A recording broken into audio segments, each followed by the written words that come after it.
just do it from home rather than be in a place where I have to pay for taxes all the time.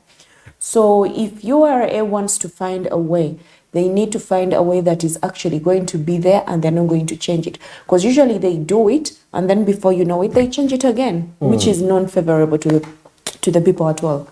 Absolutely right when you speak about that. And it brings me back to the aspect of the brutal methods that they use when it comes to collecting taxes. And also considering the Ugandans that are working in the downtown in these arcades. I mean, they are quite excess fees, which are unnecessary before yet somebody is paying a huge amount of rent. And, you know, he's hearing that there is a tax you're supposed to pay here, you pay it here. Unnecessary, honestly. So all those, to me, I feel they are leading to why some people don't really like to still pay these taxes. You know, taking a look at the bureaucratic procedures. But anyway, of late, that URA is part of using technology, but still, despite all that, the infrastructure, the internet infrastructure is not favoring enough because according to the ratio, you find that one operative can work on over 1,500 people, I think, according to the statistics. That is not a reliable index in terms of ratio, reliable ratio, and all that. So definitely, that is likely to cause bureaucracy. On a report from the World Bank reveals that on average, Ugandan spends about 33 hours just trying to file taxes. You know, so you can clearly see how all this is really working out for them not to be a part of that. But however, according to still a report here, there has been initiatives to ensure that the country sorts out the low-income earners. Now, in Uganda, just like in many developing nations, ensuring a fair and effective tax system is definitely crucial for sustainable development. While for the low-income earners from a large portion of the population, their potential contribution to the tax often goes unrealized due to the various challenges. But of course, as much as the low-income earners are helped out, now the burden comes back to the middle class. And do we still have middle class here? We do have a middle class. Because the biggest number of Ugandans, you find that you're either poor or you're rich. Okay, I think we have a middle class. The middle class is actually, we have a very small percentage. It's too small, actually. I'll say it's very small. The biggest class is the low-income earners, really. And this is the tax base, which is being, the sad matter here is that your tax base is not empowered to really give you that. You know, you're milking this cow, but you're not giving it the fees to make sure. How do you do that? When I was with Marcia, I was discussing matters with establishing sound economic policies. You know, where we've seen foreigners having lots of benefits, tax benefits, to the extent that in the recent Auditor General's report, we had tax waivers of about 1.2 trillion Ugandan shillings. That's a lot of money. Yeah. Trust me. You know, that's a lot of money. And who is benefiting from that? So you find that it causes a lot of discontentment within the population because, with this excessive competition in Africa where each country is looking for investors, you find that you're giving out crazy packages, tax packages. And the citizens are feeling, this is not fair, really. How can this person be paying at this rate? So how are we going to compete in terms of pricing? You are definitely going to be selling your products cheaper than mine because you don't pay taxes and I'm out of business. Yeah, speaking of pricing, here there is also, and it says the current VAT rate is governed by the URA, and of course the VAT is charged at the rate of 18% on the supply of most goods and services in the courses of the businesses in Uganda. And of course we see that 33% tax on all foreign goods and services. 33%. Imports are charged a 1.5 infrastructure tax to finance railway infrastructure. They've been talking about the railway. They've been taxing us for this railway for a very long time. Most of the traders keep paying and they keep telling them we have to work on it because your goods pass through the railway and everything. But there is this one we have just down here.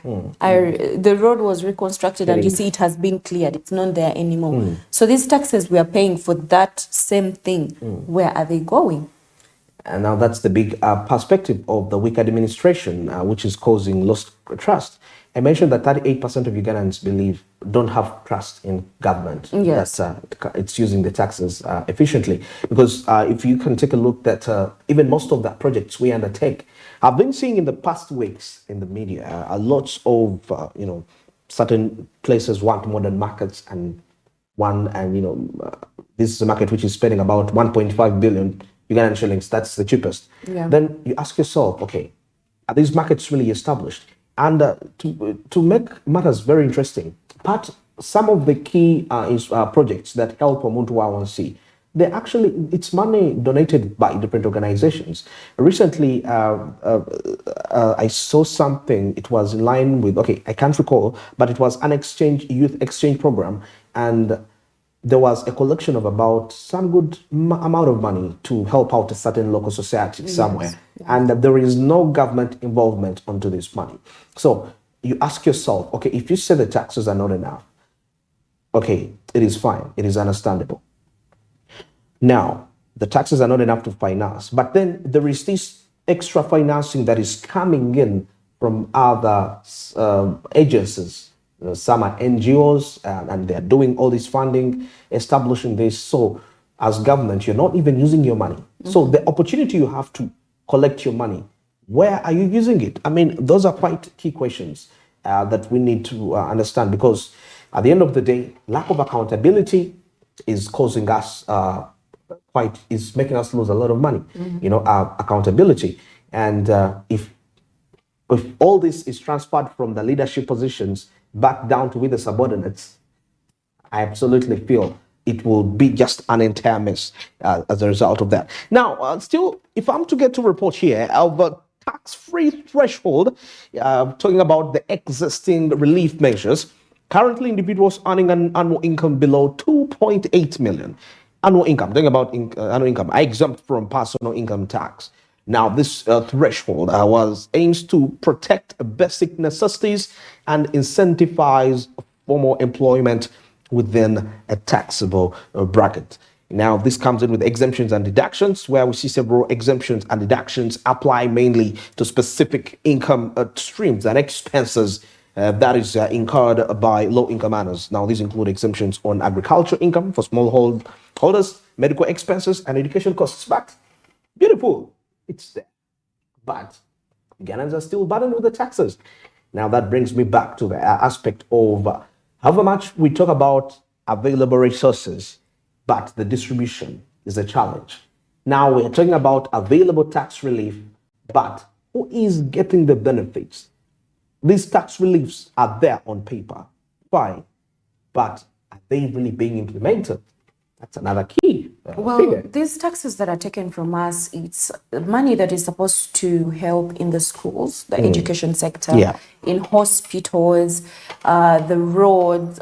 So all these places, when you look at them, as a country, we don't expect teachers to strike for salary, because us as taxi, as VAT payers, we have to know, we have to get accountability of the money that we pay.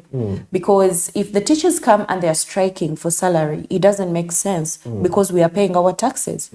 They're supposed to be paid money they are actually demanding for. If you find that doctors and nurses are saying we're not going to treat anyone because we're not getting salary, it doesn't make sense. A lot. So if we look at the roads and they say we are going to construct this road, and this road is taking over 10 years to get done, it doesn't make sense. This is something that is supposed to be put there, and within a month it's done. Because the money is there. They ask for billions and trillions. They never ask for millions or thousands. That is absolutely true, because you realize in Uganda, you mentioned something of a road taking 10 years. In Uganda, we don't realize the cost implications that come along with prolonged projects, because as they prolong, and these people are showing up every day and no work is being done, you have to pay these people. And that means you're going to be forced to collect more taxes and exploit your tax base because you want to pay off some of this. And now that brings me to a report that we saw, although we shall have more details later on, about Uganda Revenue Authority proposing to tax bank withdrawals. And now that you can clearly see is an attempt to increase the tax base. Now, by the way, Charlotte, the value added tax and indirect taxes are not reliable because in Uganda, that's one of the biggest challenge we have.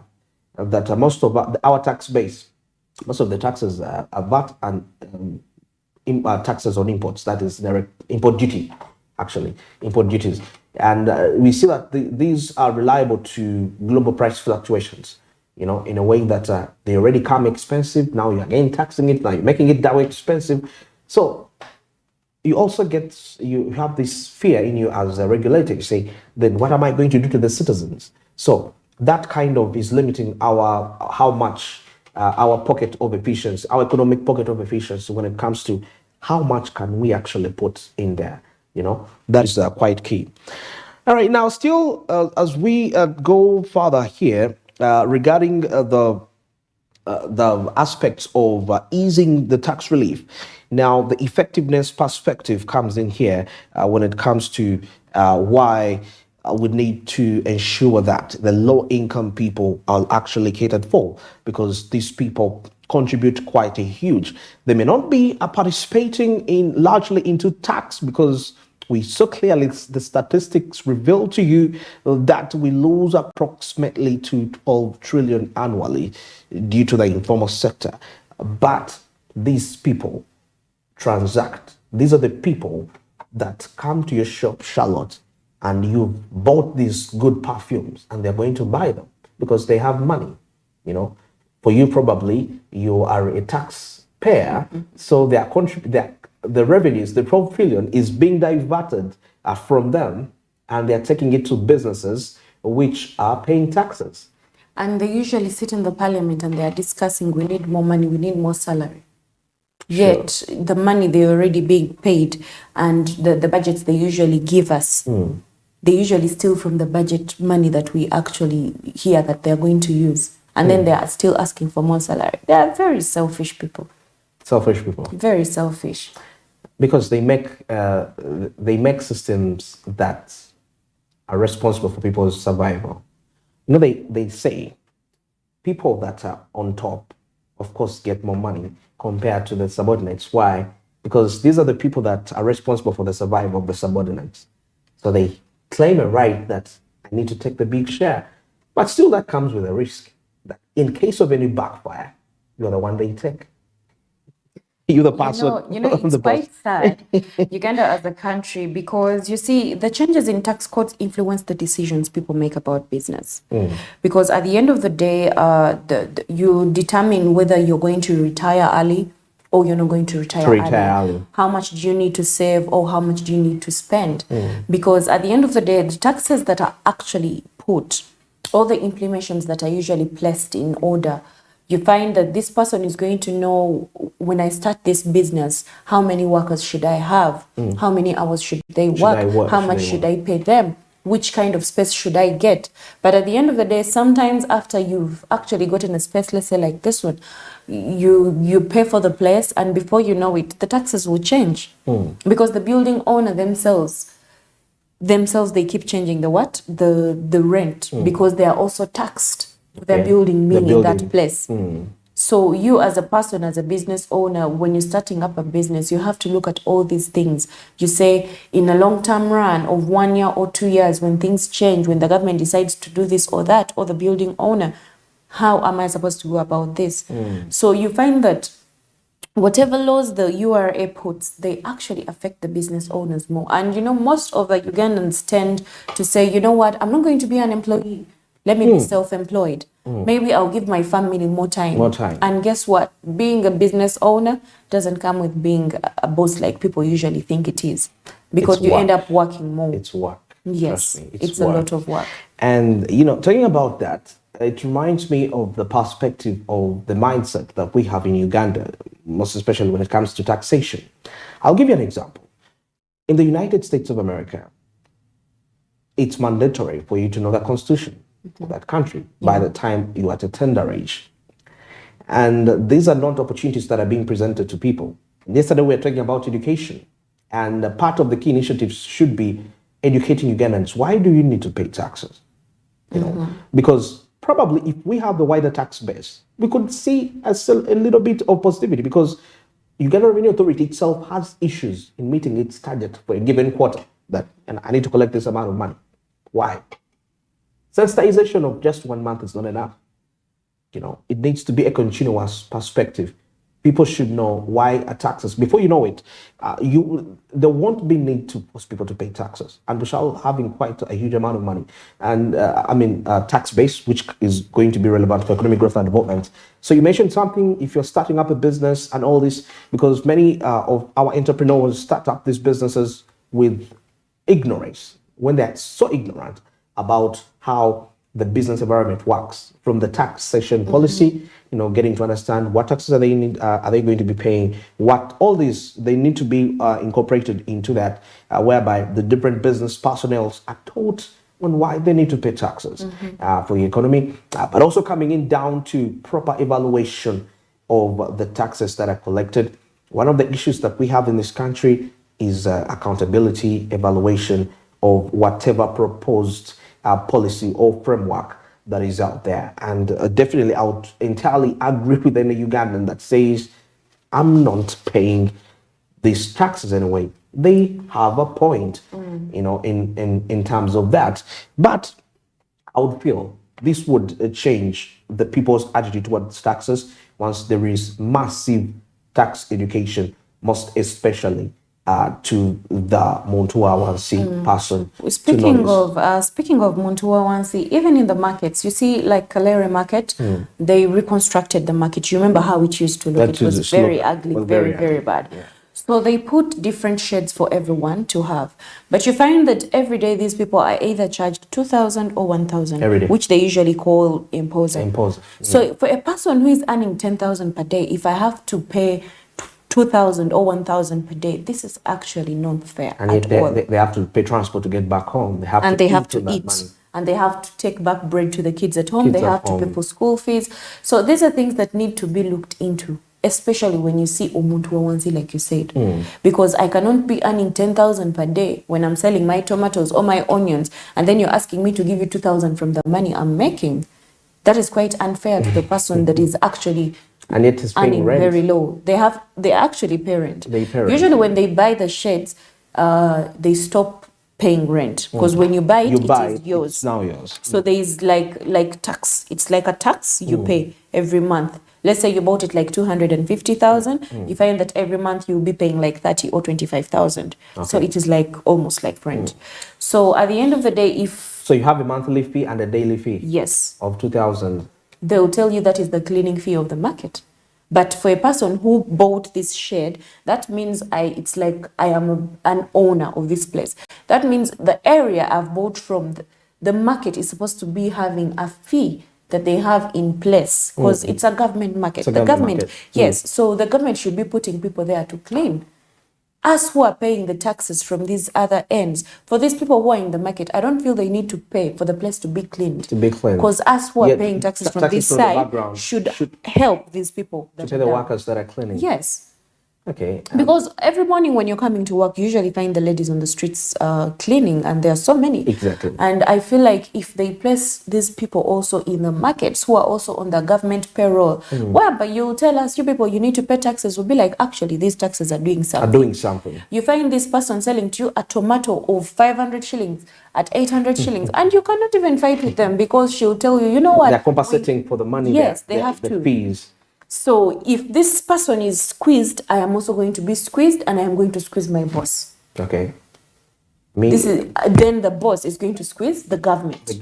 With paying the taxes. So these are things they need to look at, because it's step by step, everything. And it starts from the Montua Wansi. Yes. And it spreads towards that. Well, this is something very key and important. And by the way, any economy runs on those people we look down there. Their ability to spend, their ability to have, if the velocity of money moving from one hand to another, because it's from those people that that go to the malls of the people that have stolen the taxes which we've collected to buy items from their supermarkets. They are those people. Majority, they contribute quite a number. They are the ones that consume, the they pay transport, that is fuel, and all that. So I feel they need to be respected in terms of their economic relevance to this country. Otherwise, if you keep squeezing them, it's a matter of time. It's a matter of time.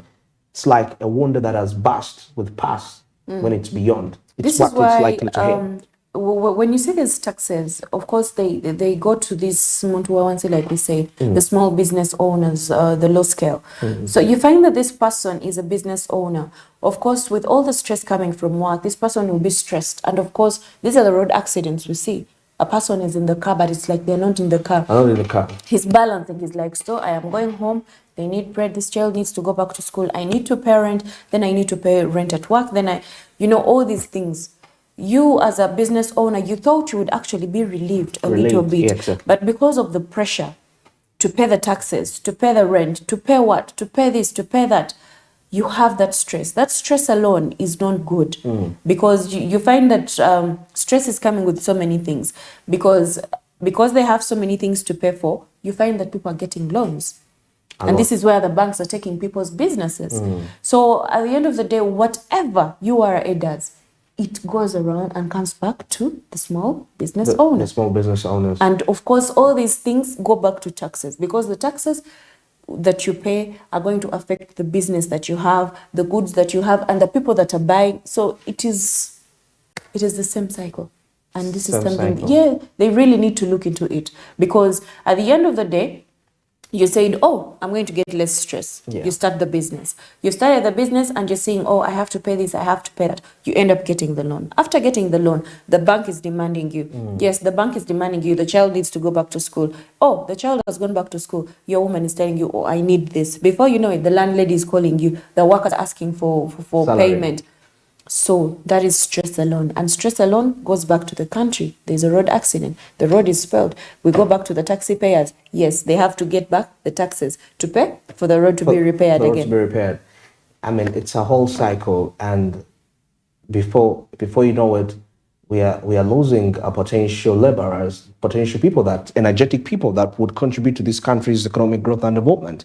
So this is something to be taken into great consideration. Well, let's take a break for now, and we're still returning to discuss the matter on taxation and its implications, most especially the value-added tax.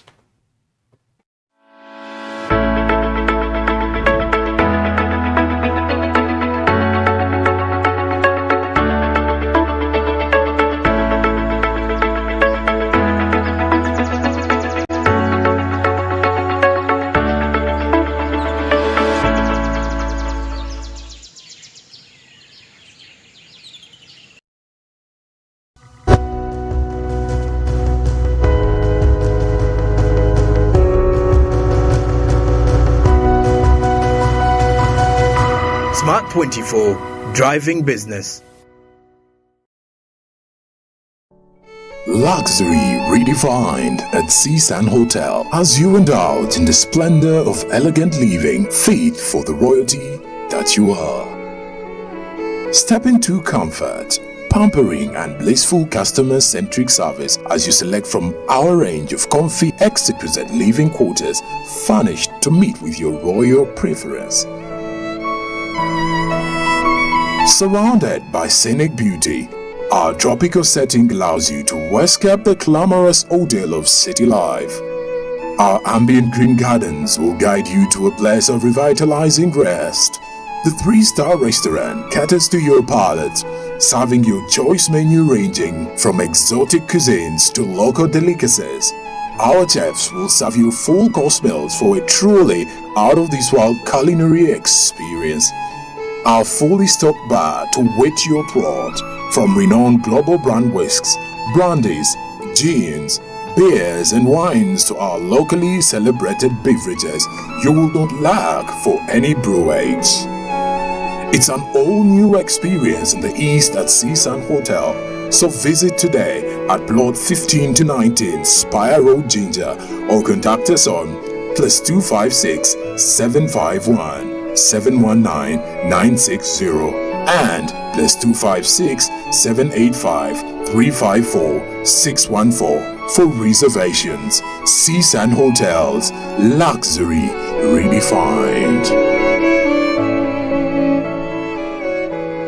What if you could boost your most loved entertainment? We're up in the ante. Upgrade your DSTV package and we'll boost you to the next higher package at no extra cost.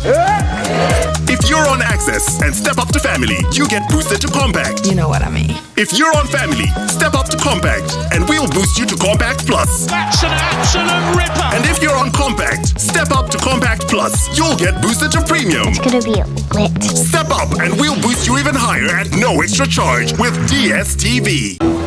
Fred! Osmosis. Freddy! Fred Dollar, my boss, CEO Inojo, the general of generals, the conqueror of conquerors, the first and the final, the sky above the skies, the promised land, the terms and the conditions, the international king crocodile, the source of the Nile. I don't have money today. Just take a polite loan of 200k to stock on my shop. The signs and symptoms of success. The bank commander, not the bank teller. Why hassle for a loan when you've got MTN Momo? We're sorting. Use the Momo app or dial *165*5# for all quick loans. Choose from the different loan options from our partners and get one that works for you. Together, we're unstoppable.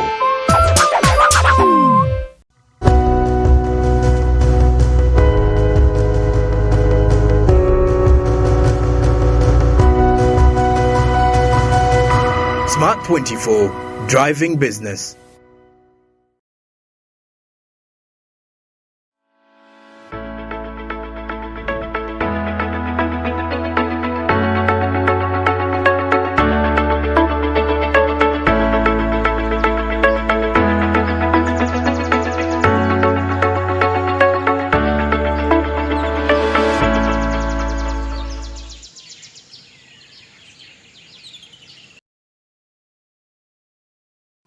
28 minutes to the top of the hour. Andrew Barije, Charlotte, Smart Means Business. Now, of course, taking a look at the discussions here related to tax. The Uganda Revenue Authority translated the tax manual into Chinese, according to a report. Now, the innovation sought to bridge between the taxpayers and the Chinese business community and the Uganda Revenue Authority tax collectors. Now, in May 2021, Uganda signed an authorized economic, that is operator, mutual recognition arrangement with China to improve mutual cooperation. And in 2023, about 214 Ugandan companies transacted with China companies with a value of over 750 billion Ugandan shillings. That is contributing more than 130 billion in taxes. Charlotte, I think this is a great innovation. The tax model being translated to China, whereby we are bridging the gap between the Uganda Revenue Authority tax collectors with the Chinese business community. I think we need that, known for not only just Chinese, for Indians, for Eritreans, and many more languages, most especially people that we consider foreigners coming into our country to do business. I like the way China is going to most of the African countries and doing this or that here and there. And I think if we involve more of Chinese in our country, it would actually help in so many areas. So many areas, huh? Because in China, anything to do with corruption, once you're seen in the government, when you have corruption in any way, that is caliber for you. They are very serious. If you as a person who is entering into office, you say, I'm going to do this, I'm going to do that, and you don't do it, that means you go off the chair. If we can have that in Uganda with our people, we would be very far.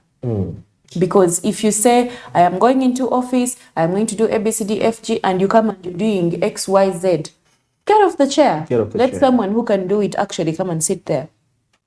Because the money that you people keep asking for, you never explain to us where it goes. So if you're in there, please explain to us. And this is something the government itself needs to do. They say they've asked for example, they say the finance releases 4.9 trillion shillings for the census that is supposed to start to cover the IDs, the census, then the schools and the wages. Like, honestly, does Uganda have this money? With our debt being almost 97 trillion, and you wonder where this money is coming The from. 4.9 trillion is released, and this is just to fund for this thing, the IDs, the schools and the wages and everything. Yeah. So afterwards, they're going to be like, oh, we need to also pay these people, and another trillion is going to come out. So Uganda as a country, where are we getting this money from? And they keep saying we're not paying for taxes, but where is this money coming from? Are we still borrowing from other countries? Oh, because we still have countries that are demanding us for money and we haven't paid yet. But look, we are releasing in trillions. When they are saying they are going to construct this road that is somewhere, they will release in billions. So Uganda as a country, we don't have this money. And I think the fact that they keep misusing the funds, this is why they keep taxing us very highly, which is very sad. Yeah. They even tax us where you're not supposed to be taxed. Why would I go to a restaurant and I'm being taxed for a plate of food I'm eating? It doesn't make sense. If the restaurant is already paying taxes, me as a person who has come to eat in the restaurant, why am I supposed to pay for the food? Why am I paying VAT? Yeah, they need to. They need to wait, and they need to make their target. Because you find yourself that they brought you a bill of 50,000, and that is the food you've eaten. You go with your company. You're like, today let me spoil myself. You go with your 30,000. Absolutely. You say, I'm going to take this juice. It is 8,000. Okay. You go back to your wallet. You're like, yes. Then you say, this food is 15,000. Yes. So my transport is going to be 3,000 to go back home. You have your 50,000 in the bag and you're like, tomorrow, this is enough to take me to work. And before you know it, they've said, your bill is 30,000 and your VAT is going to be around 4,000 to 6,000. Who says I need to pay VAT if the restaurant is paying VAT? It's already paying taxes. I mean, there is a lot of double taxation, and that's what we've observed with lots of revenues moving in there. But also, when you mentioned about the money that is released for that, when I look into this initiative of translating a manual to Chinese, that's another cost because you're going to print a lot of copies, and you're printing copies to a society that is exempted from taxes. What do they need to know about taxation in Uganda if they don't pay taxes anyway? Questions in there. Now, the Uganda Revenue Authority Commissioner says that the year's investments over the years, investments with China have grown to over $1.5 billion.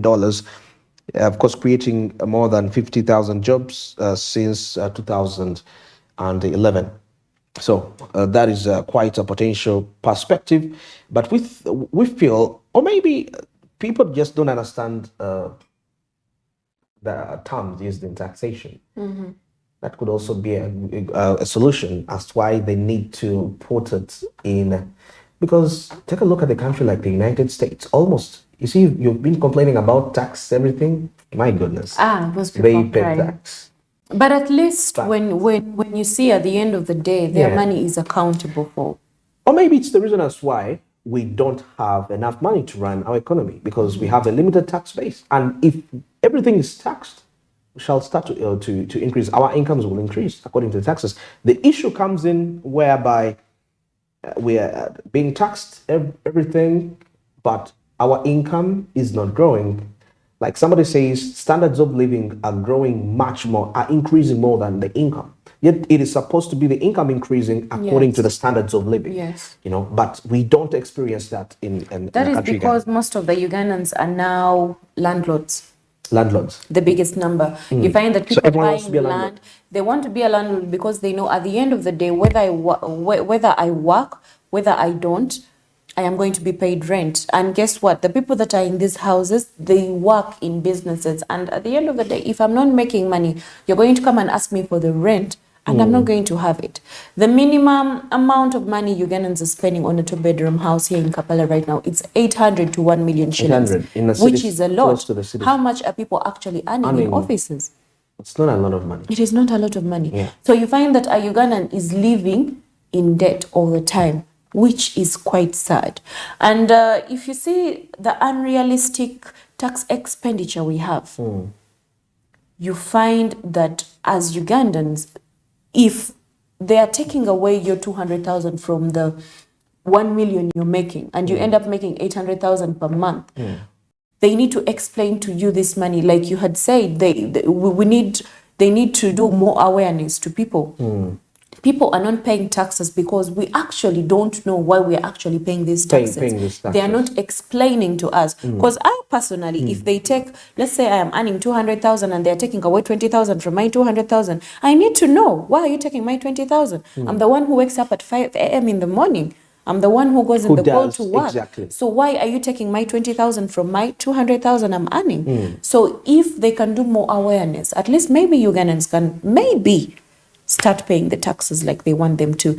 And they need to do a reduction on the taxes. Earlier on, I was telling Mercy, the imports that we get here in Uganda, you are charged 33% of taxes. You have to pay taxes. You find that most times Ugandans leave their containers of goods for months because they are looking for money. For money to kill, to clear their goods. And you find this person, by the time they clear their goods to bring them to the shops, they are off the market.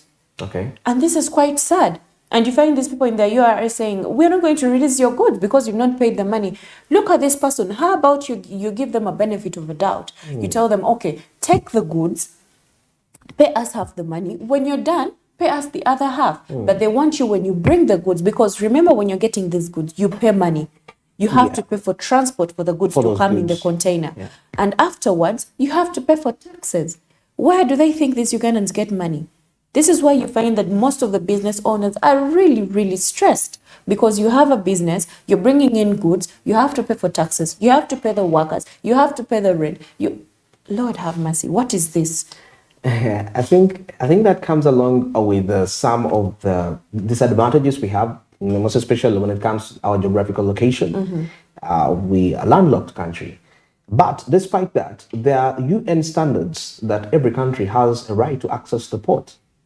Now, the challenge comes in. That's why when I talk about when recently we hosted the non-alignment movement, and we as part of NAM, we are the chairman, we are the second biggest group in the UN. We constitute the biggest number in the United Nations. Why don't we discuss with the United Nations in matters to do with access to ports? Some of these policies, probably the taxes from, because from Mombasa, the containers coming, that's money. And by the time it reaches the customs union somewhere at the border, between Uganda and Kenya, that's also another amount of money that you're paying. So we are not good at negotiating such fair perspectives of how our access to the port, and if we think of other alternatives, that's also another issue. Now, that is going to affect us. Rwanda is actually also one of the countries that are having these issues, by the way. However much the advantage they have is that it's a small population, but the money is accounted for. But anyway. Yes, the money is accounted for very, very very well. Yeah, so it brings us back to the concept of our negotiation bargaining power on the international stage and on access to ports, and us using the position we have, most especially if we were able to host these big events, see how we can talk about this. Because trust me, if you have, for example, more foreign direct investment, if you have more people investing money in a country, you will definitely not have to exploit the locals too much to raise money to execute something. However much these people are taxed fairly, they are, in a way, what they are taxed is enough to actually develop our gross domestic product. Still, the only issue is that we don't tax them from a perspective that, hey, you've not come to develop in my country, you've not come to be a billionaire in my country, you've come to contribute to my country's economic growth and development and GDP. And it should all, because when you look at Uganda's realist perspectives, most especially GDP growth, because now as of 2024, we are targeting about 6.4. Last year, we were at about 4.5, 5.6. Now we are targeting about 6.4 GDP growth. And now these expectations, the government is putting them on a tax base which is exploited, which is frustrated, and it's tired, So these foreigners get a levy from them. That's why I was grateful for President Idi Amin. I wanted Ugandans to be a part of the economy, to have a share of that. Because, Charlotte, if you went to the system in Europe, it's not going to favor you to be rich. Leave alone these people we call Basama. That's not money. By the way, that's settling for less. If you're telling me, if I'm telling you the truth, Charlotte. No, I know. I'm laughing because we don't actually, we are more rich than Basama these days. When they come back in December and January. Yeah. Because when you look at the money they bring here to spend, it's not a lot of money compared to the standard, compared to what they were supposed to earn in those countries. Why? Because these countries clearly put a stake that you're not coming in my country. You are Andrew Barije, you're working you're a data analyst, but I'm going to give you a salary that is going to enable you to pay your rent. If you have a kid, take them to school, pay for accommodation, but not having extra money to save and pile, and you leave America when you're $10 million. Well, it's never going to happen. The system can't allow that. But we are too friendly here. We allow any person to accumulate lots of money, seeing people from other countries coming in and they become renowned billionaires in an economy whereby we have we have few billionaires that have started from scratch and have made it. Yeah. When you talk about exploitation, of course, it goes back to corruption. And of course, corruption not only lowers the tax GDP ratio, but also causes long-term damage to the economy by deteriorating the investment, increasing the size of the informal economy. That is where people are actually doing businesses illegally, whereby they don't have to pay the taxes. So at the end of the day, you don't blame the people. It is the people from the top that are pushing people down to do what they're doing for them not to pay the taxes.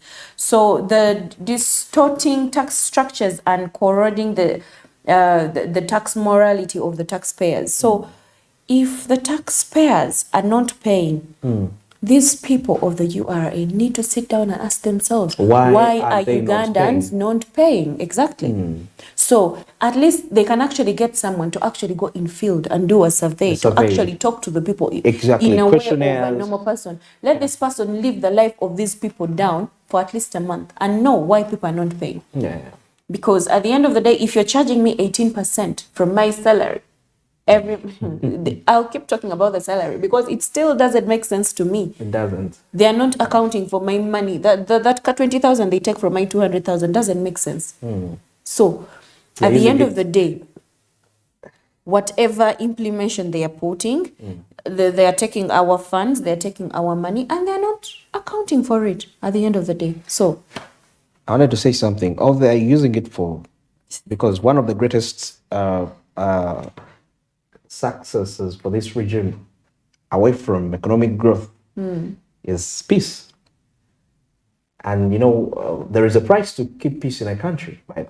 A big price. Oh, so this is why we have so many red caps on the streets. You have to pay In the other 2 weeks, they were all over the streets, even the ones in white. They were all over the streets. But right now, today, when you did traffic on the road, I wasn't seeing any of them there. Yeah, the one of actually even the traffic officers were not there. They were waking up 5 in the morning every day. So now Uganda doesn't need protecting right now anymore. We don't need protection anymore. We don't need protection. Sure. And no, I'm asking, we don't need protection anymore. We need it all the time. So why are they not on the streets anymore? They were there on those 2 weeks. And I'm sure in those 2 weeks, the money they asked for was in billions or millions for the safety of everything. And their budget is, there's a proposal from the Minister of Defense to increase it. You people. Police, get the taxes from Uganda and spare the security, let them keep peace for them, let them thrive.